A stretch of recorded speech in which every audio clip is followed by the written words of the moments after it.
Hello everyone, in this video we will learn how to use if function in Excel. So let's start. This is my Excel and here you can see I have some student data with the score of every student. Here I'm going to calculate the result. So I'm going to use here the if function with the one condition. Okay, so simply select the cell, use the is equal to under the if and select the score. Okay, then if score is greater than 40, so I set here the condition.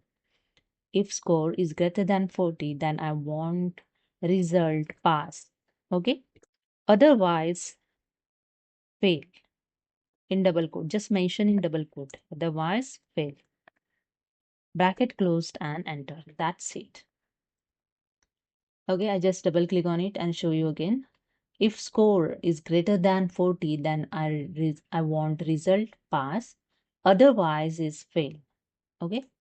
So drag this formula below this cell. So I just drag this formula below this cell.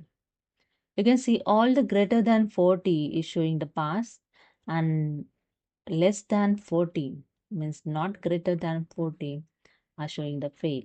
See, fail result. Okay, fail. Okay, I just drag this.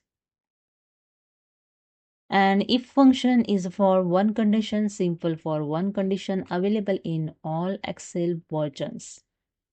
So hope you understood. If you like this video, please subscribe. Thank you so much.